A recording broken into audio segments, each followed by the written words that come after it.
So when we come to retreats, and it's not just retreats, but even in daily life, some of us may have very specific aims or goals that are very clearly articulated in our minds. And sometimes people will have attitudes, for example, of some of the terms you'll hear, right? Awakening, liberation, enlightenment, realization. Those are some terms. Those may or may not be, the terms you use. But some of us may be thinking in those terms, and then we'll have our own ideas about what we mean by that. And for others of us, we may have different goals, or it may not be so clearly articulated. We just may have a general sense of that this is good, we're drawn towards it, we see the benefits, but don't have very specific goals. So, it can be different for all of us. But it's worth reflecting on that if you're motivated to take some time back and really reflect. Well, what are my intentions? What are my goals? Because then all the practices we want to be doing are in service of what qualities can I cultivate within myself to help me actualize those goals so they become more of my lived experience more and more. I'm really aiming myself towards what I want to get. And so I think of these different, my own aspirations and goals, and I've over the time articulated them in many different ways. And there's one articulation I want to share with you. This may or may not resonate for you, but I like this one. I'm going to just quote someone here because it's a very down-to-earth, accessible way to hold the path of practice. And for me, it still encompasses any of the other ways you might hold it. This is from when I first began my meditation. I started in 1970. And in the early years, I was in more of what would you say, Hindu-oriented yoga tradition. I actually lived in an ashram for a couple of years. And one of my second teacher was a man, some of you may have heard of him, in Santa Cruz. He just died maybe a couple of years ago. His name was Hari Das. And he was my second teacher. And this is a quote for him. So he wasn't coming from a Buddhist perspective, but I think the language he uses still works. So I'll just offer this to you. You can see if this resonates for you or not. So this is Hari Das. He said, "We live our entire existence from this point of view, seeking those things, situations, and people that make us happy and avoiding those that make us unhappy. But even when conditions seem ideal to us, there is always that nagging certainty somewhere in our minds that the situation will eventually change, that the security and happiness of the moment will ultimately be lost. In truth, we are never totally at peace. There is always something to be anxious about. Ordinary life is really a constant dilemma." So, that lands for me. You'll have to see if that resonates for you. And it's actually an interesting experiment if you've never done it. It's quite worthwhile to take some time. It could be just a few minutes or an hour or part of a day, a whole day, whatever you want, and just pay attention to what's going on in your mind. And notice what percentage of the time are you, as you go about your day, go about your business, are you at peace, content, fulfilled? What percentage of your time is filled with some version of worry, concern, not okay? For many people, again, I don't know you, so I can't say, but you could check and see. For many people, a pretty fair percentage of thoughts are some version of, I'm not okay. Am I going to be okay? How am I going to be okay? Strategizing, it can be a lot, actually, about worry, concern, everything. So it's just it may not be the whole picture. It's not denying that we can have happiness too, but I think what Haridas was pointing to is kind of something that can be kind of underlying for many of us. In truth, we are never totally at peace. There is always something to be anxious about. Ordinary life is really a constant dilemma. And then he ends by saying, real spirituality has nothing to do with stoicism or self-denial or disregard for worldly responsibility. He says, real spirituality means learning how to live life as free, conscious, and loving beings instead of from the point of view of dilemma. So that really resonates for me. I'll just read that last sentence again. Real spirituality means learning how to live life as free, conscious, and loving beings instead of from the point of view of dilemma. So for me, that's something that I certainly am signed up for. How can I evermore live as what does it mean to be a free, conscious, and loving being? So that's a whole exploration, what we mean by those terms. So I will just let that kind of sit and land for you in whatever it does. But that way of articulating the path, our spiritual life, or in any other way, we want to then, that's why we're doing these practices, right? What is it that can support me to actualize that more? Let me just read one more thing then as we start getting into actually the practice, because that's what this retreat is. We're doing a retreat. We're doing certain meditation and other kind of practices. And I just want to read a little bit because I like what then Jack is actually taking that idea of what the spiritual path could be. And now he's bringing it back to meditation practice. And this is a quote. I interviewed Jack for, some of you know, I have a couple of books out there, and this was my first book, my Samadhi book. There's an interview with Jack here in Jack Cornfield. And just a couple of things, it's brief. He said, what is true about Buddhist practices is that the Buddhist teachings are a great mandala of skillful means. In the early 1970s, I collected teachings from 12 of the most highly regarded meditation masters in Thailand and Burma, who were teaching variations of mindfulness or insight or Vipassana practice. And this material became my first book, Living Buddhist Masters. I believe I have that book. I believe it's still in print, but they changed the name to Living Dharma. A lot of them died. They weren't living masters anymore, so they just have the same book. But it's a worthwhile read as they go through the teachings of these 12 different people. But also, Jack gives a little introduction in there, which I think is really good. He says, each of these different teachers had different approaches to Vipassana practice, and some of them emphasized concentration more than others. In many cases, they did not agree with one another on the best way to practice. Some styles were diametrically opposed to one another. And in laying out his book, he said, I deliberately contrasted the teachings so that one great master who emphasized meditation on the body as the best way to attain enlightenment was next to another enlightened master who said the only way to get liberated is to meditate on the mind. I did this so people would understand that there are a number of different skillful means to cultivate the factors of enlightenment and come to liberation.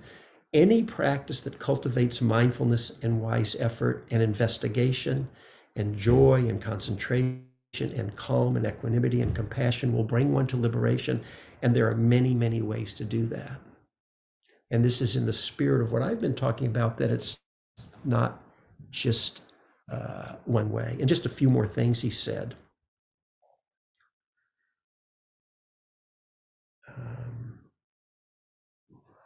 He said, we're so fortunate to have different sets of skillful means. I needed to learn this lesson very early on because my two root meditation masters were Ajahn Chah and Mahasi Sayadaw, and they had very different approaches to meditation. They fundamentally disagreed, even though they would agree that enlightenment meant freeing oneself from greed, hatred, and delusion. And he goes on to say that, talk about how just totally different and they were.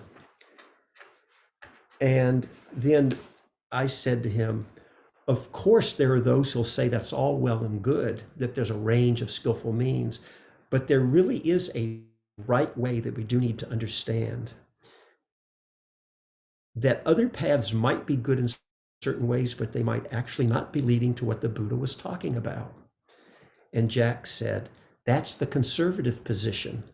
But in fact, if you go back to the old countries of Thailand and Burma and Sri Lanka, you can't get the Theravada masters themselves to agree. I have heard so many masters say, I teach the true way, right from the suttas, from the original. This is the real way the Buddha taught. I've heard a whole bunch of masters say that, and yet they contradicted one another when they said it, so I don't buy it. That's called ignorance. The real freedom is what Ajahn Chah understood. The real freedom is the freedom of letting go. It's not the freedom of clinging to what one believes is historically true, because what is historically true is this mandala, and it's not one way. So I really appreciate that sentiment, and that's the same kind of idea that I'm trying to bring here, that I am offering a particular style of practice where we bring together, and this is what I want to begin talking about this evening, these qualities of concentration, insight, mindfulness, and all the heart qualities. But the practice is how we do that is highly individual. And one of the things, if some of you are in the teaching role, you may know this. If you ever get in the teaching role, you'll find out that we offer kind of a sort of a way that we give in the general instructions, but then one-on-one, as you work with people individually, some people just stick with the kind of the main instructions, but many people are peeling off in all kinds of different directions, depending on what serves them best.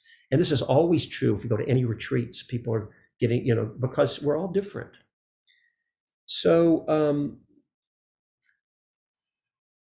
I've named these few qualities that I hope we're all trying to develop. And I want to say something about each of them. I've used this term concentration, but I haven't really defined it. Insight, mindfulness, which I'm going to focus on those, but the qualities of the heart are, I consider, also foundational.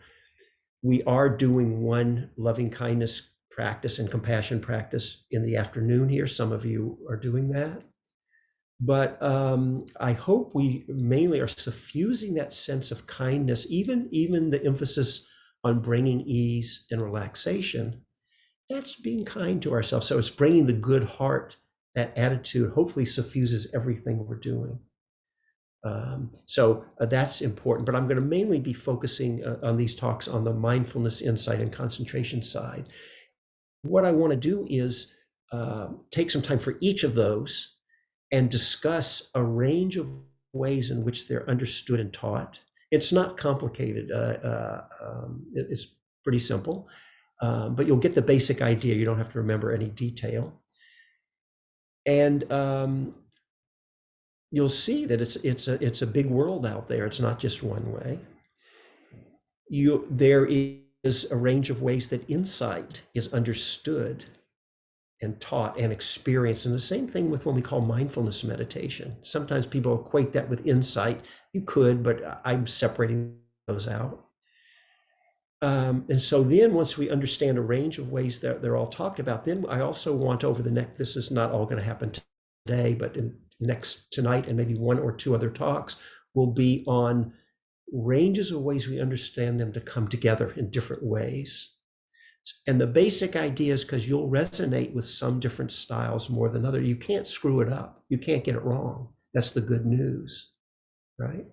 And then I'm going to say more then after I've done that about the particular way I'm suggesting here, in which we don't have separate paths of concentration and insight, that they're synthesized. They're not the same qualities, but they come together as one integrated path. So that's kind of the theme for tonight, tomorrow, and possibly the third talk.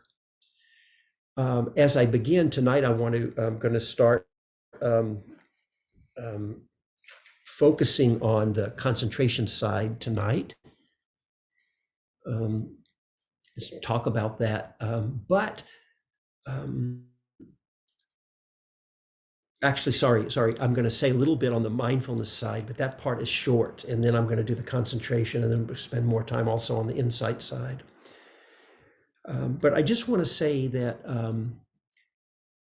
sometimes when we think about concentration, as you'll see in a little bit, the landscape of consciousness is vast, and what can happen, the experiences that can happen in deeper meditation, it can be pretty amazing stuff can happen.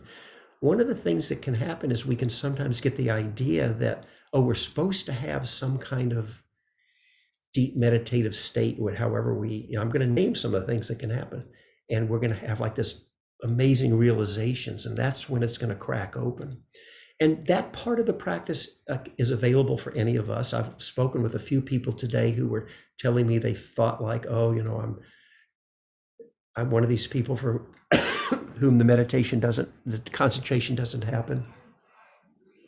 That's not true. Everyone can concentrate. Some of us naturally, it opens up faster for some than others. I consider myself to be at best of average natural ability.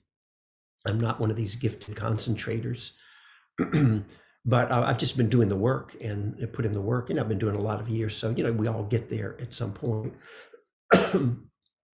So it doesn't really matter. I think we're here on a retreat. I think the concentration is kind of a big deal, but at the same time, it's really not a big deal at all. It's not about having that big experience or not. It's not about a particular way that we're supposed to have these great insights crack open or not, or the mindfulness.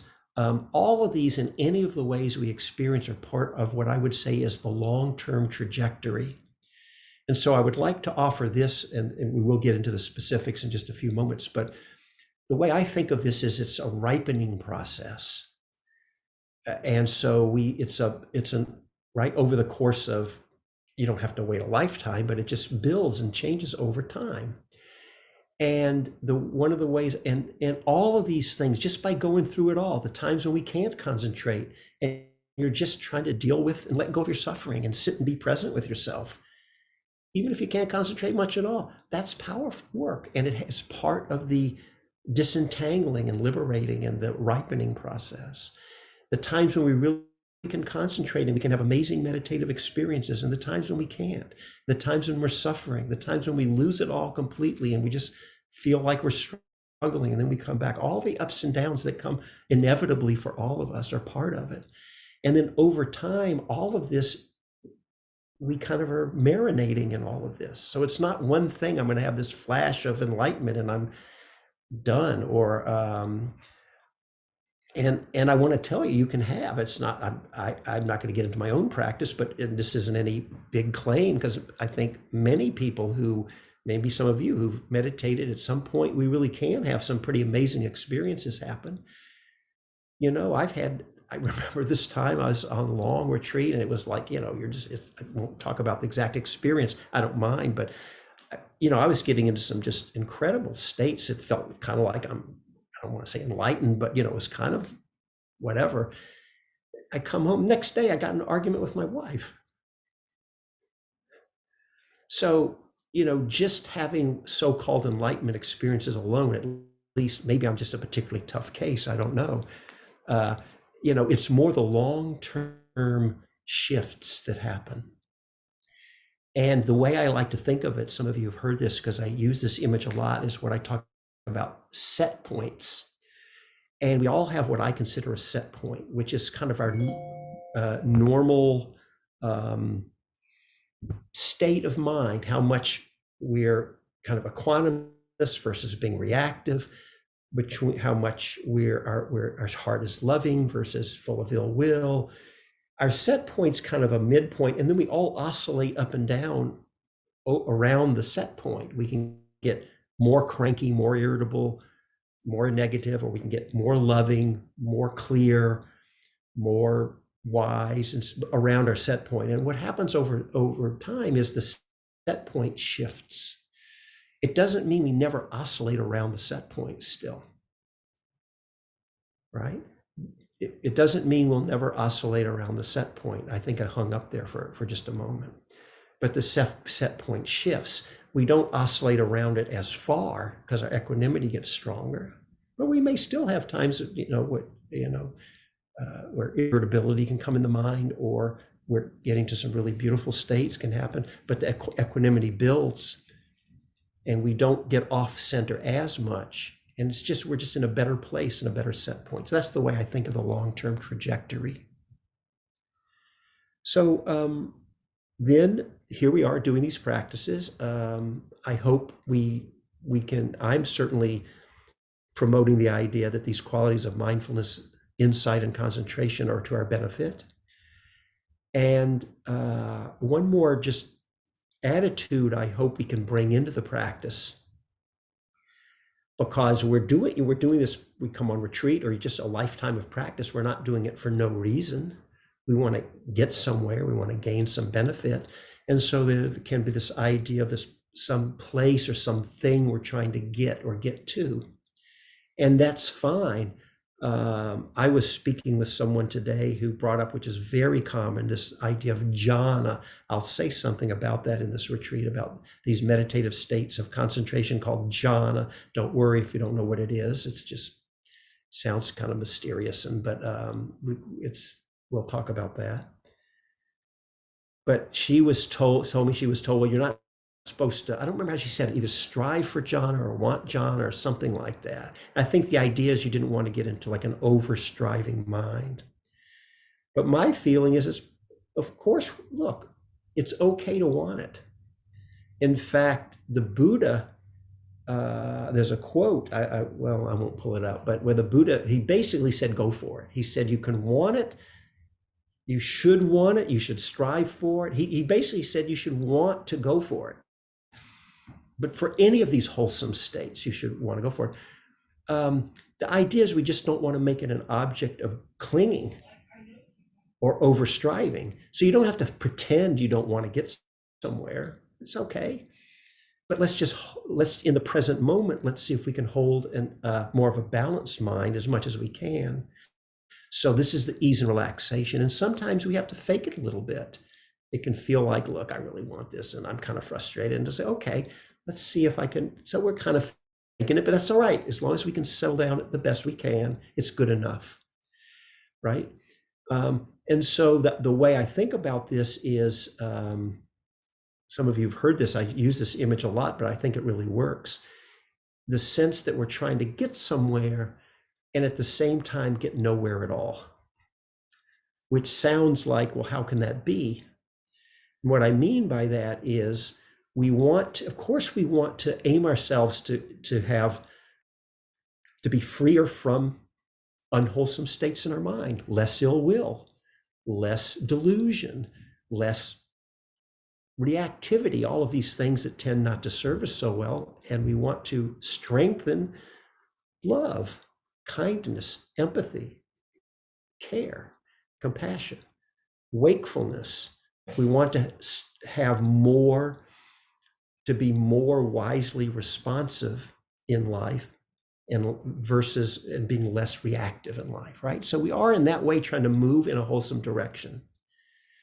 So yes, we're trying to get somewhere, but the way we get there is just by the quality of how we're being here. As it's kind of a cliche, but it's true. We only have the present moment. And so by tending to what skillfully and well to what's here, it actually, that's the not getting anywhere part, right? It's just being here. But that actually turns out to be the most skillful way to get where we want to go. And you end up getting there quicker because we're more relaxed. We're just learning, how do I work with what the present moment is offering me? And so a lot of what we'll talk about on this retreat is the details of learning more and more to be attuned to what's actually happening, not our opinions about what's happening or we want to have happen. And then the question will be, well, what's most skillful now given what's actually happening, right? If there's the carpenter comes in to do a repair job, and what's needed is a saw, they're never going to pull out a screwdriver. The present situation has dictated the tool.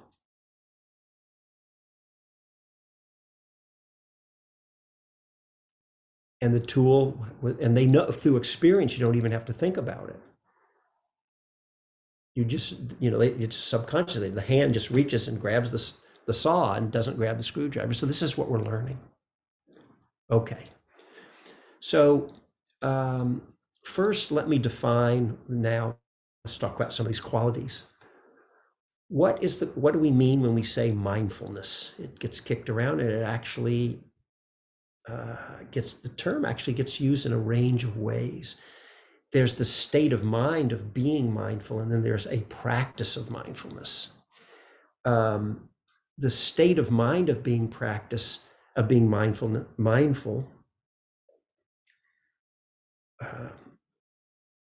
I'll just tell you my own definition, and you can see whether you can take it or you use your own definition is fine. My definition of mindfulness is quite simple. It just means not being lost on automatic pilot.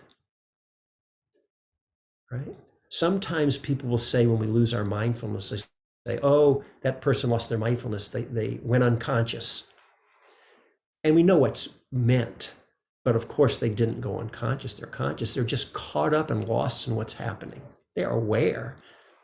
And it's real different than if we kind of wake up out of that and know what's happening.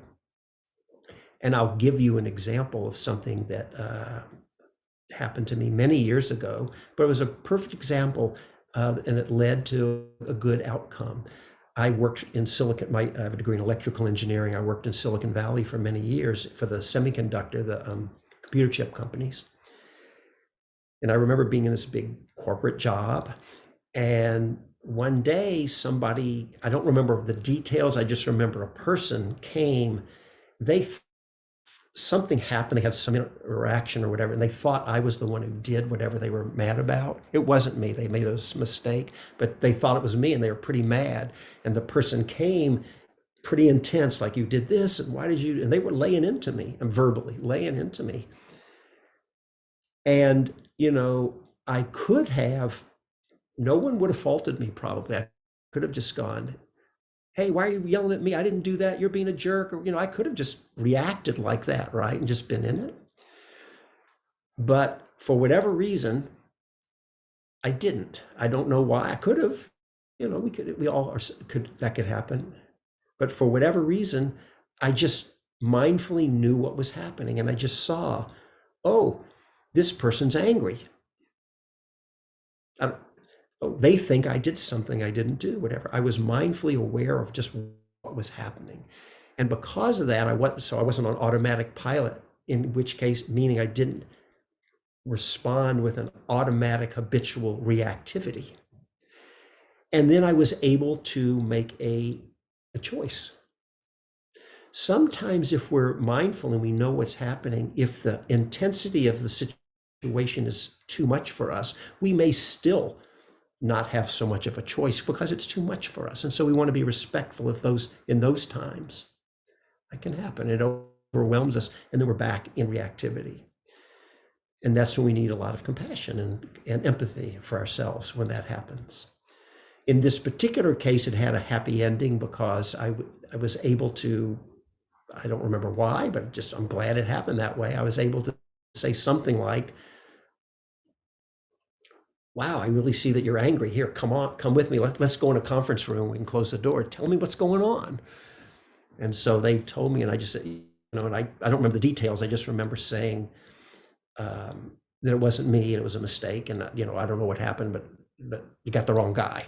And and I just remember them being, oh man, I'm really sorry. And I could just say, it's okay. It happens. And I know you thought this happened. It sounded not great what happened. I understand everything. It's all good. And we kind of went our way. So that's what I remember of that happening. So that's an example. Who knows what would have happened if I didn't have the mindful knowing in the moment. One of the things that will happen for all of us is going back to when I talked about our set point changing over the course of time, over our lifetime as practitioners. When the set point moves, even our unconscious habitual reactivity tends to come more of the time from a better place. So that's part of the purification that happens too, but won't get into that for right now. But this is what I mean by mindfulness. And then there's the practice of mindfulness. The practice, if you're doing a meditation called mindfulness meditation, there's a lot of ways. It's not just one way. It's related when I'm going to talk later about insight meditation, which they're closely related because you're directing your mindful awareness in a particular way in insight. But if you're doing mindfulness meditation the way it's taught, it's basically some version of just being mindful of what's happening. That's it. Just bringing mindful awareness to an experience and just being present mindfully with something is really the essence of that. That's a little different. And as we'll see when we talk about insight practices, you begin with being mindfulness, but then you actually steer the mind to have certain perceptions like impermanence and change, which we'll talk about. But basic mindfulness meditation is just, can I be mindful of what's happening? It's kind of a non-interfering practice. And it can manifest in a number of ways. It can be that you are directing your mindful awareness to connect in a particular way.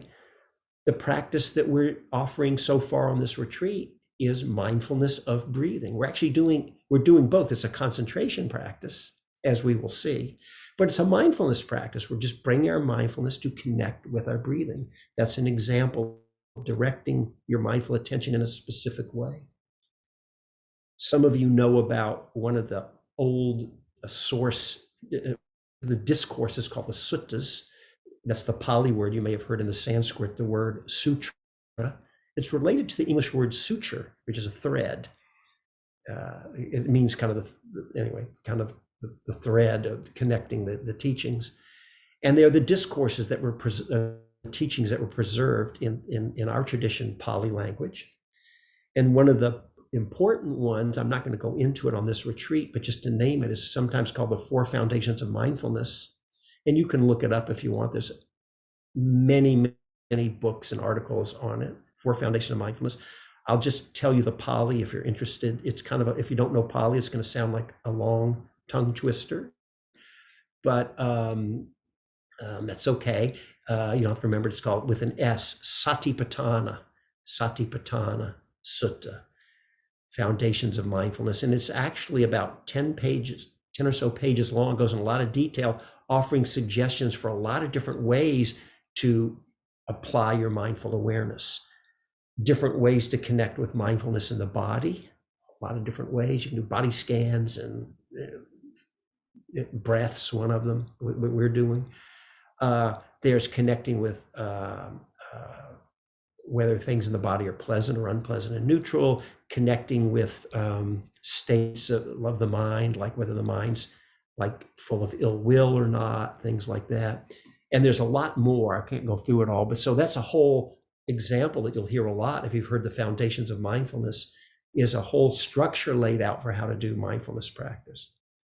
Another way that mindfulness meditation is taught is you don't direct your attention onto any one thing. We call them objects, which sometimes that's a clumsy language, but we're not specifically directing our attention onto some experience, but it's more a feeling of resting back in a receptive awareness and just being mindfully present for whatever naturally arises most predominantly in our awareness. And then things come and go. Some people relate to that style of practice and some don't. How do you do that? Just rest back in awareness. For most people, it requires a certain amount of steadiness. That's the concentration piece in order to do that. Mainly, I just want to say that there's many ways that mindfulness is taught actually if you hear people saying mindfulness meditation. It's a big, big topic, so I don't want to go more into that here. If you have specific things, I'm happy to chat with you about them, and I could even point you to some resources. But as a style of practice, I'm going to spend more time now focusing on concentration styles of practice and detail more, and insight styles of practice more. But all of those, every style of practice begins with mindfulness. So you have to bring this, just your knowing sense, into any of the different ways you're practicing. So mindfulness is foundational for everything. And the only difference is, for some people, mindfulness meditation is the whole practice, and for others, it's the beginning point. But then we use the mindfulness that opens up in all these different ways. So not to be discouraged or confused that we haven't even talked about insight and concentration, and already, wow, there's a lot of ways that mindfulness meditation, people sometimes are using these terms interchangeably also. So it can be confusing. And going back to what we said earlier, just always keep in mind through all of this that it is a big, diverse world there, many practices, and every practice and style of practice out there has worked really well for, at least for the person who's teaching it. That's why they're teaching it. That's what worked for them. That's their system now, and they're teaching their particular system. And then we can try them on and see, do we connect with that system or not? And that's the real, and it's not a right or wrong. It's more about, as much as we are able to stay attuned to ourselves, all right? And checking out different systems, by the way, is not jumping around from one thing to another too much. Yeah, we don't want to just be bouncing around. We want to settle on things and give them a try. But we also want to be authentic and to realize, I just don't think this way. I read another book, went on a different retreat, different person, and I more relate to that, and really trust our own inner guidance about that. One other thing when we talk about mindfulness meditation is how much, there's a range of how much emphasis teachers give on bringing concentration into it. Again, I realize I haven't even defined the concentration yet, but the steadying of the mind, we'll just call it that. Some teachers will emphasize doing practices just to get better concentration, maybe just staying with mindfulness of breathing like we're doing for a while. And then you want to build a certain amount of concentration so your mind's not just jumping all over the place. And then we're more steady and clear. And then they may turn consciously to do some of these other styles of what they call mindfulness meditation. But other teachers may not do that at all. Other teachers may just say, you just start being mindful. And just by doing that, you'll get all the concentration you need, because it's true, you do need, by directing your attention, you're having to kind of pay attention and keep bringing your attention to, in whatever way you're practicing. And that is true, that will develop a certain amount of concentration by doing that. So you would see for yourself how that unfolded for you as a practice if you just weren't thinking about emphasizing concentration, but some other mindfulness practice you've learned and you just did that. And you can see how is it bringing that concentration side in. Here, as you'll see, because I'm getting ready to move on to the concentration side now, that there are certain ways, if you want to consciously emphasize the concentration, that you can do certain practices that I think for many of us will extra strengthen the concentration. You can see as we move forward about that. So that's really all I wanted to say on the mindfulness meditation itself.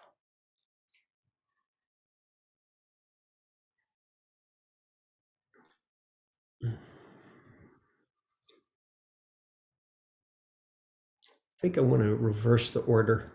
I was going to talk about the concentration side first, but I think I want to go to the insight side now from time perspective. Concentration will be tomorrow. I want to say a few things about insight, what it is, and then if we have time, I can say a little bit about some of the ways it's taught. And again, as just repeating, I'm going to, at the very end of all of this, I'll talk about different ways that they're brought together more, all these qualities. But so what do we mean when we say insight? First, insight to me is anything that any realizations, understanding, perceptions, experiences we have that shine a light of awareness where we learn more about whatever we want to gain insight into. From a Dharma perspective, there's a number of ways that we want to gain insight. We can get, one of the traditional ways it's talked about is insight into what's called the three characteristics, or it's got a kind of a weighty name, three characteristics of existence. That sounds kind of intense, but some of you have heard this, but to make sure we all know, I'll just say what it briefly is, what those are. This is not the only way. Insight's a much bigger world than that, but it's a good place to start on these three characteristics. The three characteristics, I'll just say it in Pali, you don't need to know any Pali, but people hear it. It's called anicca, dukkha, anatta, which is generally translated as impermanence, dukkha, you'll hear suffering, and no self or not self. Let me say a little bit about what those qualities are, and then what we mean by insights into them.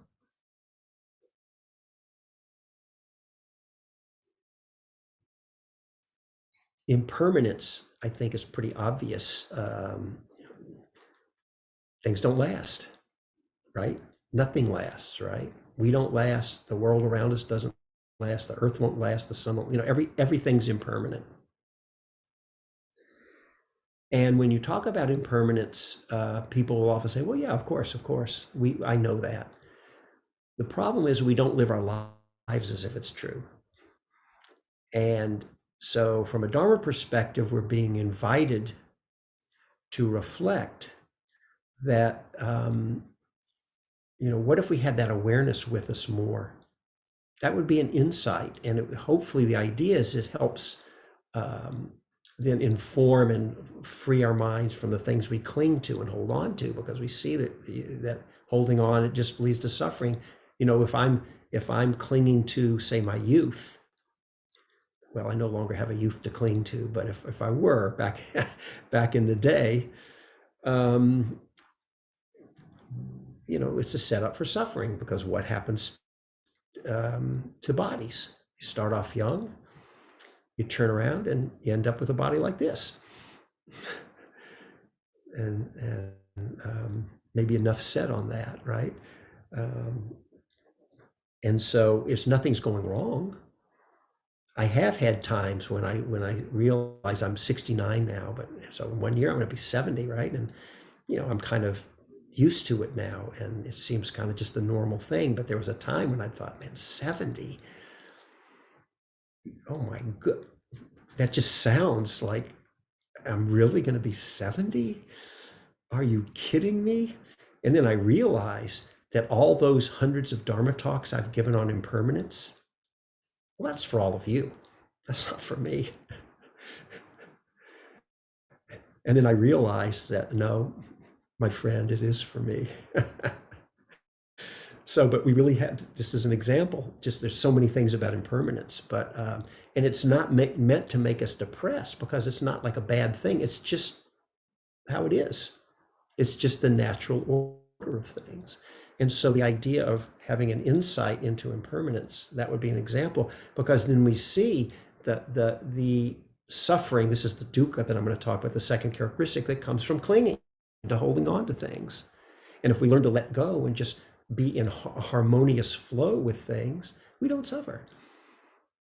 And we're in relationship with things as opposed to at a war with things. This is just an example, the idea of insights into impermanence. Well, also, people will take the insights into impermanence, and actually a way of practicing is noticing the fact of change moment to moment. In the traditional teachings, the old suttas, the Buddha you don't find talk about change, you talk about just the fact of impermanence. But in then later in the commentarial traditions, it was actually focused on the fact of change. So you can do some practices, as you'll see, for example, where you aren't just mindful of things, but you put your mindful attention on the fact that they're changing, and you try to experience the fact of the change in the moment. Be aware that it's changing. You're directing your attention to have an insight into change. A different form that insight is talked about is just being mindful of whatever the experience is. You don't particularly look for change, but that insight will come just by being with it. So they're different emphasis.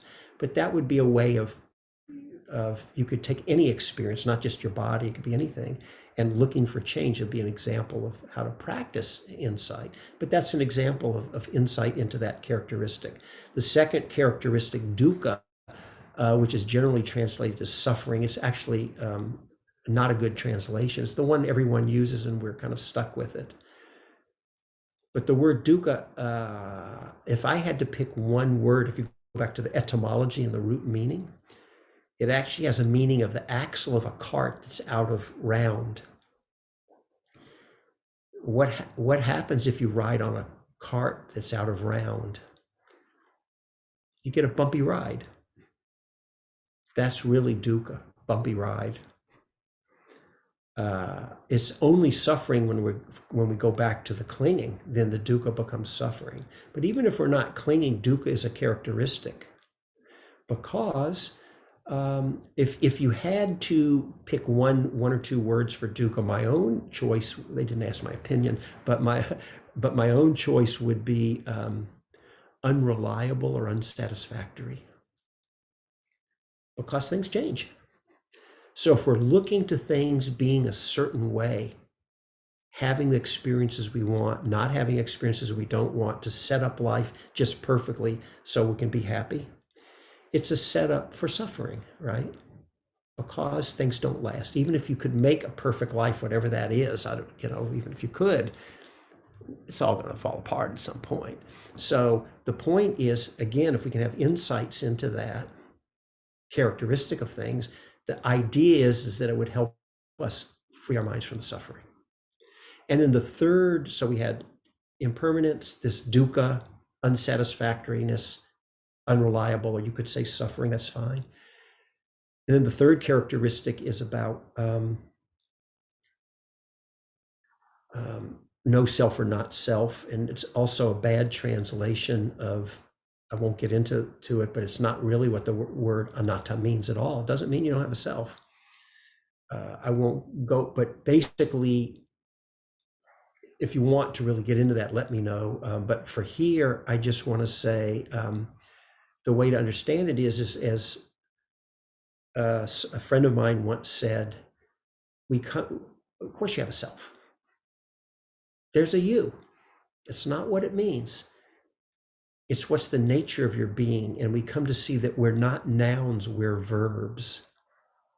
And that's the way to hold it, that what are we? We exist. We're a process, a conscious, living, changing process. And so when we have insight into that, then there's still an us, but that whole us, there's not an underlying essence. It's just all this changing process. I could say a lot more about that. It's a big, big topic, but that's what an insight, if we really investigate deeply into the nature of our own being, we come to see that as far down as you go, you just see changing process. Oftentimes you need a concentrated mind to do that. So we'll talk, that's where the concentration comes back in. But that's an example of insights from the traditional view of having the, insights into the three characteristics. And in fact, there are teachers who say that to get enlightened or whatever, liberated, the reason concentration itself doesn't work. The Buddha didn't say that, and a lot of teachers don't, but there's plenty of teachers saying that, no, you have to do this practice called insight meditation, because you have to have these insights to let go of clinging. That's great. It's not true, but it's great. perfectly powerful way to practice. I think most Vipassana teachers will teach that way. When I say it's not true, it is true, but it's not the whole picture. That is a doorway that things can open for people. We have these insights and it can be very liberating. But other people, as we'll see on the concentration side, they don't experience it as insights. The mind just settles into a non-reactive, non-clinging equanimity, and they're just as liberated. And they didn't experience, they may have had some, you're going to get insights, but they didn't experience it as these tremendous aha openings of insights into, the nature of no self. It was just went into a really balanced, clear awareness, and that stream of wakefulness and non-clinging carries through. And that's another form. So when I said it's not true, maybe that's being a little disrespectful. I'm not in any way denigrating or invalidating anybody else's approach, but it's only not true when you say that you gotta have. There's no gotta have. It's only how does it unfold for you? What's the combination of mindfulness, insight, and concentration that unfolds for you? So when we get into the concentration side, which is going to happen tomorrow, you'll see the different ways that concentration can lead to its own liberation, but also how it feeds into the deepening in the mindfulness and the insight sides also, when we come back to that. But now I'm just staying on the insight side. There's a range, just like with mindfulness meditation, a big range of how much emphasis teachers will put on concentration. Again, some will put a lot of emphasis on developing the concentration and then consciously turning to this style of meditation we call insight meditation. I've named a couple of ways. It's a big topic, but it may be, noticing change or paying attention to when suffering arises through clinging, really looking for that. That's a way of directing your mindfulness to look for having those insights. Other people won't put so much emphasis on concentration, or maybe not hardly in at all, and they'll just start directing your attention in these insight kind of ways. And by doing that, you'll develop all the concentration you need, just different styles. As you'll see, I'm going to emphasize, let's try to really emphasize, get the concentration, because I think it kind of supercharges the insight side of the practice, but we'll come to that. Let me just name a few other ways that insights can arise, though. We're coming towards the end here, because I have a much broader view of what insights can be in a Dharma context, beyond the traditional views. You can have psychological insights. Psychological insights aren't necessarily liberating, but they can be just or even more liberating as the traditional insights. We start seeing, for example, when you don't have to have some people have a lot of psychological things come up in their meditation. A lot of other people don't have a lot of that come up. It's not supposed to be one way or the other. It's just how is it for each of us? But sometimes stuff comes up, and maybe like for me in my early years, some of my issues were a lot around self-esteem and despair. And I won't go into all the details of what that was, but I used to suffer around a lot of my own self-esteem issues for years. And actually, it wasn't until and when I would go on retreats, the first day or two, as I started to settle in, invariably, all my suffering would just come roaring up, and it was hard, and I had to sit in the fire of that. It was really painful. And then typically for me, it'd take a day or two, those would tend to settle out. Not that they could never come up again. And I would kind of settle out and get more concentrated and go on. But that was just my own particular unfolding. Yours might be very different. It was many years later, probably when I was in my 30s, I look back and I realized that, wow, that was just such a big part of my identity, this self-esteem. And I thought I would never be free of it. It was just so deeply wounded in those areas. And I realized, wow, that just isn't very operative much. And I'm not claiming I don't have any ways suffering can come up, but pretty much kind of not there. I contribute some of it probably due to some psychotherapy, didn't hurt, but also I think a lot of the Dharma practice and learning just to be present and sit in the fire of it. And it kind of has an untangling, bring the insights into it, just learning how to be with it, how to bring love, how to work with it, all these different things that can come out of the meditation. I really give a lot of credit. That's an example of insights into your own psychology, say. That's also a big topic, but can be deeply liberated, because the places where we might psychologically be caught are places of, when I'm caught in my self-esteem, again, that can manifest in many ways. I realize I haven't, but in any of its manifestations, it can, it's actually a hard clinging to an identity. It's a suffering identity that we're very stuck in clinging to. And so one of the things that people will sometimes say is like, you're trying to heal, and you'll use language like getting a healthy sense of self, which I think is perfectly fine language. I like that language. But then people say, well, wait a minute, I thought we're supposed to free ourselves from clinging to an identity to self. Now we want to create this healthy self. Okay, fine. We could just change the language a little. If we heal up these places where we're stuck in suffering versions of ourself that are very hard and fixed, if we can liberate ourselves even a little from that, we don't have to create this new self. All we have to do is free ourselves from the suffering and from the clinging, and then we can allow our being just to unfold and reveal itself in its own way. We don't have to make it into something new necessarily. So anyway, these are all ways in which psychological, I just want to touch on that, psychological insights, emotional insights. We start to have insights into the way just mentally, we start to see what are the patterns for how my mind tends to work.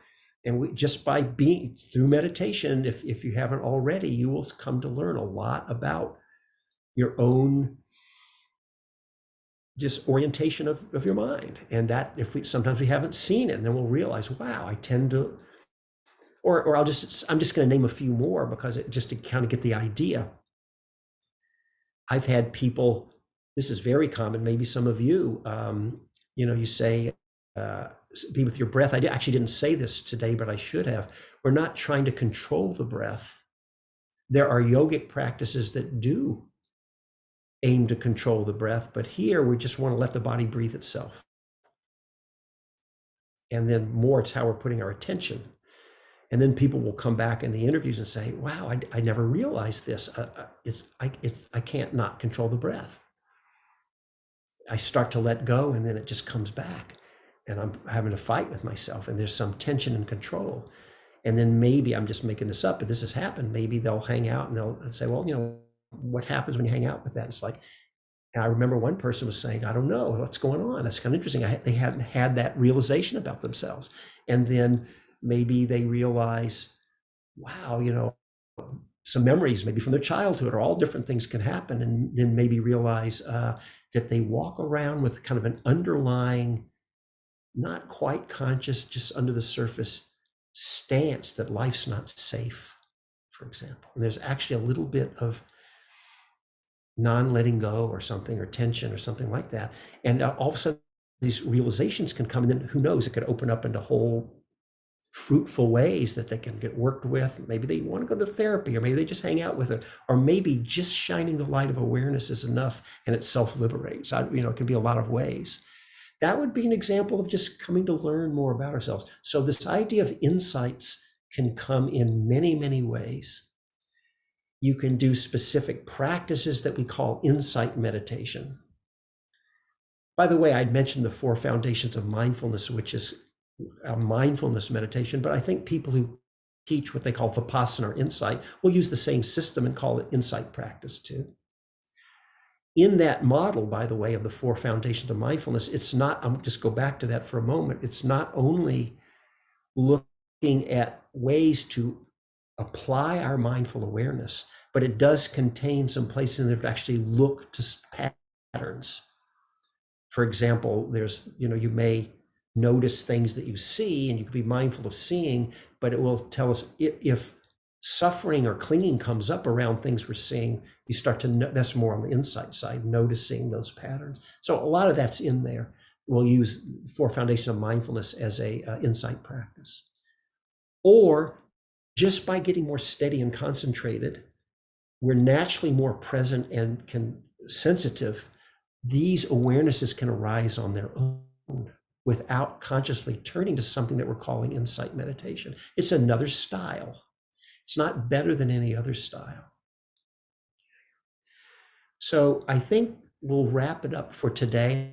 I've said a little bit about I know that was kind of quick on the insight and on mindfulness. So for the talk tomorrow, I'm going to focus on the concentration side. It's a big topic. It'll probably take our whole time.